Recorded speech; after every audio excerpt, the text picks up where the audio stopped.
Study IQ IAS, अब तैयारी हुई अफोर्डेबल। नमस्कार, मैं हूं ओम द्विवेदी। स्वागत करता हूं आपका स्टडी IQ IAS के इस प्लेटफॉर्म पे, जिसमें आज मैं आपके साथ उत्तर प्रदेश की जो दैनिक खबरें हैं उन पर चर्चा करूंगा। और अपनी चर्चा को आगे बढ़ाने से पहले मैं आपको एक इंपॉर्टेंट इन्फॉर्मेशन देना चाहता हूं, जो कि हमारे लाइफ फाउंडेशन बैच के बारे में है। देखिए, जो भी विद्यार्थी उत्तर प्रदेश PCS की और साथ में UPSC की तैयारी कर रहे हैं, उनके लिए एक सुनहरा मौका हो सकता है, क्योंकि हमारा जो कॉम्बो बैच है, इसमें दोनों ही एग्जाम्स की जो अप्रोच है, किस तरह से इस एग्जाम को अप्रोच करना चाहिए, वो आपको बताई जाएगी। अगर मैं इसकी फीस की बात करता हूं तो वैसे फीस इसकी 38,499 है, लेकिन जैसे ही आप मेरा कोड ओम लाइव यूज करेंगे तो फीस घट के 21,999 हो जाएगी। ये बैच है जो ये 22 मार्च 2023 से शुरू होने वाला है, और इसकी जो समय है वो है शाम के 6 बजे। इतना ही नहीं, एक फैसिलिटी और है। देखिए, जो भी विद्यार्थी हमारे उस कॉम्बो बैच में एडमिशन लेंगे, उनके लिए ये है कि ये जो SIP प्लस वाला बैच है, लेकिन ये बैच 2023 का है। ठीक है, जो भी विद्यार्थी 2023 का एग्जाम दे रहे हैं UP PCS का, उनको ये बैच फ्री में मिलेगा। तो अगर आप उसकी वो वाला बैच लेंगे तो ये साथ में मिलेगा ही मिलेगा। अगर इनकेस आप अलग से इसको लेना चाहें तो इसकी फीस 4,999 है, लेकिन अगर यहां पर भी आप मेरा कोड ओम लाइव यूज करेंगे तो फीस घट के 3,499 हो जाएगी। इसकी जो टाइमिंग है वो है, अब 24 मार्च से शुरू हो रहा है, और 2 टाइमिंग है, 9 से 11 सुबह और शाम को 6 से 8। ठीक, तो आप अपनी सुविधा अनुसार इसमें एडमिशन ले लीजिएगा। चलिए, हमारी जो पहली न्यूज है वो है आपकी, most UP cities record the air quality index. देखिए, एयर क्वालिटी जो आप देख ही रहे हैं, पॉल्यूशन कितना ज़्यादा दिक्कत दे रहा है। तो हमारे UP में एक अच्छी खबर आई है कि UP के जो डिस्ट्रिक्ट हैं उनकी जो एयर क्वालिटी इंडेक्स अगर आप देखेंगे तो उसका कुछ काफ़ी बेहतर आया। देखते हैं पूरी खबर क्या है। देखिए, air in at least 3 district of Uttar Pradesh, है ना, 3 डिस्ट्रिक्ट हैं जो उत्तर प्रदेश की, उनकी जो हिली एरियाज हैं, जो हिली डिस्ट्रिक्ट हैं, जो कि हमेशा ऊपर रहते हैं एयर क्वालिटी में, जैसे कि आपका श्रीनगर, राजगीर, कोहिमा, ऊटी, इनसे भी बेहतर आया है। ठीक है, क्या है देखिए, जो बुलेटिन है वो रिलीज किया गया किसके द्वारा, ये आपको याद रखना है, सेंट्रल पॉल्यूशन कंट्रोल बोर्ड के द्वारा। किसके द्वारा रिलीज किया गया? CP, central pollution control board के द्वारा। ठीक है, ये चीज आपको याद रखनी है। इसके अलावा 3 डिस्ट्रिक्ट कौन से हैं, वो मेन चीज जो क्वेश्चन है आपका, ये रहा आपका क्वेश्चन। देखिए, मुरादाबाद पूछ लेंगे, फिरोजाबाद पूछ लेंगे और आगरा पूछ लेंगे। इन्होंने रिकॉर्ड बनाया है क्योंकि इनकी जो रैंकिंग है, एयर क्वालिटी इंडेक्स है, जो ये मेन आपका जो श्रीनगर, कोहिमा, ऊटी, जो आपके हिली डिस्ट्रिक्ट है उससे भी ऊपर है। ठीक है, और आपका ये जो इसका कारण क्या बता रहे हैं, ये जो रेनफॉल है, ये इसका एक मुख्य कारण बता रहे हैं कि रेनफॉल की वजह से जो क्वालिटी, एयर क्वालिटी है, वो उसमें सुधार देखने को मिला है। और आप देखेंगे कि जो वेस्टर्न UP डिस्ट्रिक्ट है, उनका जो क्राइटेरिया, वो किस क्राइटेरिया है? Poor to very poor category में आए हैं वो। ठीक है, तो ये चीज भी आपको याद रखनी है कि वेस्टर्न UP के जो डिस्ट्रिक्ट हैं उनका क्राइटेरिया पुअर से वेरी पुअर वाला है। देखते हैं क्या होता है ये देखिए, ये है बेसिकली इंडेक्स। ठीक है, तो तमिलनाडु का जो रामनाथपुरम डिस्ट्रिक्ट है, इसने सबसे साफ एयर जो आई है वो कंट्री के। तो एक तो ये क्वेश्चन हो गया। ठीक है, बाकी UP वाला आपने देख ही लिया। ठीक, तो रामनाथपुरम का नाम याद रखिएगा।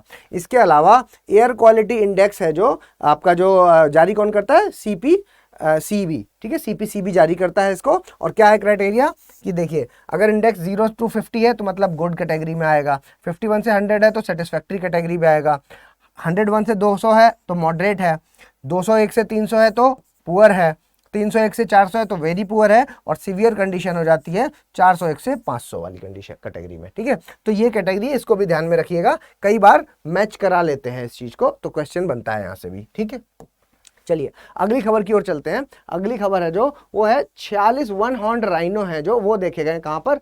उत्तर प्रदेश का जो दुधवा नेशनल पार्क है। ठीक है, वैसे आपको पता है कि वन हॉर्न राइनो कहां पर फेमस है, ये आप कमेंट बॉक्स में जल्दी बताइए मुझे। ठीक है, चलिए, नेशनल पार्क का नाम लिखना है उसमें आपको बस। देखिए, अचीवमेंट्स अगर मैं बताता हूं तो देखिए, फॉरेस्ट ऑफिशियल्स ने अभी देखे कितने, 46 वन हॉर्न राइनो कहां पर देखे? दुधवा नेशनल पार्क के अंदर। इसके अलावा जो हेड काउंट किया गया है, हेड काउंट मतलब कि उनके जो सर हैं उनका जो काउंट किया जाता है, जिससे कि ये पता चलता है कि कितने वन हॉर्न राइनो या कोई पर्टिकुलर स्पीशी यहाँ पर मौजूद है। तो उसमें किसके द्वारा किया गया है? Wild life institute of India के द्वारा, ये और दूसरा world wide fund of nature. ठीक, तो ये दोनों इंस्टीट्यूट्स का नाम याद रखना, WII और WWF। ठीक है, 46 नंबर याद रखना। इसके अलावा जो 6 हैं ऐसे राइनो हैं जिनका अभी ये नहीं पता चल पाया मतलब कि किस कैटेगरी में उनको रखना होगा, तो इनके जो एक्सपर्ट हैं WII के, उन्होंने इसका DNA सैंपल लिया है।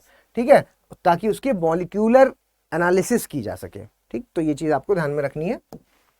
इसके बाद देखते हैं वन हॉर्न राइनो के बारे में। तो जो ग्रेटर वन हॉर्न राइनो है ये लार्जेस्ट है राइनो की स्पीशीज में। ठीक, वन हॉर्न राइनो है जो ये सबसे बड़ा होता है। और दूसरा जो रिकवरी है number of greater one hand rhino is among the greatest conservation success story in Asia. ठीक है, अगर आप देखेंगे कि कितने ज़्यादा विलुप्त हो गए थे, यहाँ पे कहने का मतलब है कि जो कैटेगरीज विलुप्त हो गई थी उनमें अगर रिकवरी की बात करेंगे तो वन हॉर्न राइनो है जो वो ग्रेटेस्ट कैटेगरी में आएगा, सबसे बेहतरीन कैटेगरी में आएगा कि उनको रिकवर किया जा चुका है। ठीक है, तो ये चीज़ आपको ध्यान में रखनी है।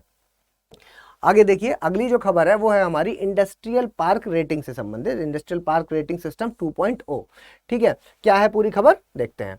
देखिए, इंडस्ट्रियल पार्क में इसमें आत्मनिर्भर भारत अभियान है जो, उसके तहत DPIIT department of promotion of industries and internal trade ने लॉन्च किया है क्या, industrial park rating system. Industrial park को की रेटिंग का सिस्टम 2.0 है जो वो जारी कर दिया। क्या है इसमें, इसका एम है कि रेट करेंगे जितने भी इंडस्ट्रियल पार्क हैं कंट्री के और या फिर SEZ है जितने भी, उनको सबकी रेटिंग दी जाएगी कि उनका जो परफॉर्मेंस है, उसके क्राइटेरिया हैं बहुत सारे, उन क्राइटेरिया के बेसिस पे उनके परफॉर्मेंस के हिसाब से उनको रेट किया जाएगा। ठीक है, किसको किसको, जो जितने भी इंडस्ट्रियल पार्क और SEZ बने हुए हैं उनको। ठीक, उसके अलावा ये जो गैप असेसमेंट वर्कशॉप्स हैं वो ऑर्गेनाइज कराई जाएंगी कहाँ पर, उत्तर प्रदेश में। और इसका ऑब्जेक्टिव क्या है कि इसमें एक रोड मैप दिया जाए उत्तर प्रदेश को, ताकि जितने भी इंडस्ट्रियल पार्क हैं उनकी गुणवत्ता में सुधार किया जा सके। ठीक है, और ये जो है वो आपका ये एक बेस्ट फैसिलिटी हो सकती है। ये इससे क्या होगा कि इन्वेस्टर्स को एक वो मिल जाएगा कि हाँ यहाँ पर क्या है कि ध्यान रखा जाता है और इनकी जो गाइडलाइंस है वो सुचारू है, तो जिसकी वजह से इन्वेस्टर्स यहाँ पर इन्वेस्ट करना प्रेफर करेंगे। ठीक है, तो ये चीज़ आपको ध्यान में रखनी है। इसके अलावा देखिए, ये जो टीम है ये विजिट किया नोएडा इंडस्ट्रियल एरिया में, और ये सब कुछ फैक्ट्स है। ठीक है, ये भी आप देख सकते हैं कि यहाँ में इन सारी जगहों पे जो भी जॉइंट वेंचर्स थे मारुति सुजुकी का और टोयोटा का यहाँ पर किया है। लेकिन जो मेन बातें हैं वो ये दो हैं जो आपको ध्यान में रखनी है। ठीक है, एक तो रोड मैप, जिससे कि रोड मैप दिया जाएगा जिससे कि इन्वेस्टर्स ज़्यादा वहाँ पर इन्वेस्ट करेंगे। दूसरा रेटिंग सिस्टम दिया जाएगा किसको, इंडस्ट्रियल पार्क्स को और SEZ को। ठीक है, चलिए अगली जो खबर है हमारी वो है कि मोर देन 217,000 EVs मतलब इलेक्ट्रिकल व्हीकल्स हैं जो उनका रजिस्टर किया गया भारत में, जिसमें टॉप किसने किया है इलेक्ट्रिक व्हीकल्स में, उत्तर प्रदेश ने। ठीक, तो ये खबर हो जाती है आपके लिए। ठीक है, अब देखो इलेक्ट्रिकल व्हीकल्स को क्यों बढ़ावा दिया जा रहा है, क्योंकि आपको पता है पॉल्यूशन पॉल्यूशन का जो लेवल है उसको बढ़ने में व्हीकुलर एमिशन का एक बहुत बड़ा रोल है। अब व्हीकुलर एमिशन को कम करने के लिए एक सबसे अच्छा तरीका क्या है कि इलेक्ट्रिकल व्हीकल्स को ले आओ। अब इलेक्ट्रिकल व्हीकल्स को लाओगे तो कोई क्यों खरीदेगा, उसमें अभी क्योंकि नए आ रहे हैं तो बहुत सारे चैलेंज भी हैं, तो उसके लिए सरकार अलग अलग ऑफर्स भी दे रही है, जैसे कि टैक्स में रिबेट दे रही है या उसको खरीदने में छूट दे रही है। इस तरह की सरकार की तरफ से अलग अलग तरह के ऑफर्स भी देखने को मिल रहे हैं। तो सबसे ज्यादा जो बिकी है वो उत्तर प्रदेश में बिक गई हैं। ठीक, तो ये चीज ध्यान में रखना है। 21.70 लाख इलेक्ट्रिकल व्हीकल्स हैं जो वो रजिस्टर किए गए हैं उत्तर प्रदेश के अंदर। और ये उत्तर यूपी तीन याद रख लो, यूपी के बाद महाराष्ट्र और फिर दिल्ली। ठीक है, ये तीन आप याद रख लेना।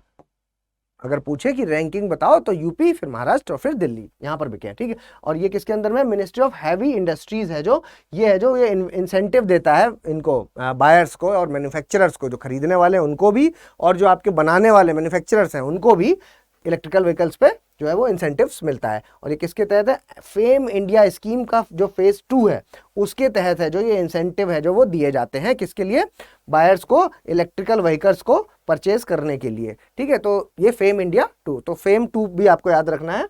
बाकी ये चीज आपको रैंकिंग वाली है जो ये आपको ध्यान में रखनी है, यूपी, महाराष्ट्र और दिल्ली। चलो अगली देखिए, over 500 sports person to get the government jobs. तो ये बहुत बढ़िया न्यूज़ है और बहुत बड़ी, क्योंकि स्पोर्ट्स पर्सन्स के साथ जो देखिए फेम, एक तो भारत में या आप कह सकते हैं अगर हम अपने उत्तर प्रदेश की बात करें तो वहाँ पर आप ये चीज़ आप देखेंगे कि जो लोग फेमस हो गए उनका तो ठीक है चल गया, लेकिन कितने लोग हैं जो इसमें अपना करियर बना रहे हैं, बहुत बड़ी संख्या है। और उसके साथ होता क्या है कि कुछ लोग नेशनल्स तक तो पहुँच जाते हैं लेकिन उसके आगे नहीं पहुँच, या स्टेट लेवल खेल लिया उसके आगे नहीं खेल पाते, तो उनके भी करियर के लिए एक जो सोचना है वो इम्पॉर्टेंट है, क्योंकि खेल की वजह से वो अपनी पढ़ाई है जो उसको डिसकंटिन्यू करते हैं और वो अपना एम दूसरी तरफ ले जाते हैं, ठीक है, लेकिन उसको वो उस लेवल पर नहीं पहुंच पाते जिसकी वजह से उनका घर अच्छे से चल सके। तो उसके लिए एक बहुत बढ़िया स्कीम है कि 500 स्पोर्ट्स पर्सन को, स्टेट के अंदर 500 से ज़्यादा स्पोर्ट्स पर्सन है जो उनको पुलिस फोर्स और एडमिनिस्ट्रेटिव डिपार्टमेंट्स में नौकरी दी जाएगी, ठीक है। चीफ मिनिस्टर ने अनाउंस कर दिया है कि भाई इसमें 71st all India police athletic cluster championship है जो, इसमें ये चीज़ का, इस सेरेमनी में इस चीज़ का अनाउंसमेंट कर दिया गया है, ठीक है। उसके अलावा ये जो इवेंट है ये आपका हर 10 साल के गैप में जो है वो होगा, ताकि हर 10-10 साल में अगर इतने इतने लोगों को रिक्रूटमेंट किया जाएगा तो ये एक बहुत बड़ी खबर हो सकती है, ठीक है। इसके अलावा देखिए एसएसबी है जो आपका सशस्त्र सीमा बल, जिसमें कि भारत बॉर्डर्स विद नेपाल, भूटान, ये आपका जो ये ऑर्गेनाइजर होगा इस इवेंट का, ठीक, याद रखिएगा, कौन, सशस्त्र सीमा बल। इसके अलावा जो पार्टिसिपेशन है स्पोर्ट्स पर्सन का वो बढ़ रहा है किसमें, ओलंपिक्स में, एशियन गेम्स में, कॉमनवेल्थ गेम्स में, ठीक है। और इससे क्या होगा कि हमारे मेडल्स भी बढ़ेंगे, तो ओवरऑल जो आपकी वर्ल्ड लेवल पर रिप्रेजेंटेशन है वो हमारा बढ़ेगा, ठीक। तो एक अगर श्योरिटी हो जाएगी तो लोग क्या है कि यहाँ से भागेंगे नहीं। मतलब मान लीजिए कि किसी का स्ट्रिंग ऐसा है कि भाई उसका स्पोर्ट्स पर्सन बन सकता है, लेकिन उसको ये डाउट रहता है कि पता नहीं मैं अगर उस करियर को चूज करूँगा तो पता नहीं क्या होगा, है ना, बाद में नहीं अगर मैं सफल हो पाया, तो सेंस ऑफ सिक्योरिटी है जो वो यहाँ से इनको मिलेगी, ठीक है, जिससे कि हमारे जो खेल हैं उनको एक बढ़ावा मिलेगा, ठीक। तो ये चीज़ आपको ध्यान में रखनी है। इसके अलावा यूपी अपनी न्यू स्पोर्ट्स पॉलिसी के साथ भी ला रहा है ताकि स्पोर्ट्स कल्चर है जो उत्तर प्रदेश के अंदर जो स्पोर्ट्स कल्चर है उसको बढ़ावा दिया जा सके, ठीक है। तो ये थी हमारी आज की न्यूज़। अगर आपको ये पसंद आई है तो प्लीज़ लाइक, शेयर और सब्सक्राइब कर दीजिए। इसके अलावा अगर आप मुझे कुछ सजेशन देना चाहें तो प्लीज़ कमेंट बॉक्स में सजेस्ट कर सकते हैं, या फिर मेरी मेल ID om.narayan@studyIQ.com पे आप मुझे मेल भी कर सकते हैं। इसके अलावा ये मेरा टेलीग्राम चैनल है ओम द्विवेदी स्टडी IQ, इस पर आप मुझे फॉलो कर सकते हैं, और @omdvedi007 पर आप मुझे पर्सनली मैसेज भी कर सकते हैं। जल्दी मिलेंगे अपने अगले लेक्चर के साथ, तब तक के लिए धन्यवाद। स्टडी IQ IAS, अब तैयारी हुई अफोर्डेबल।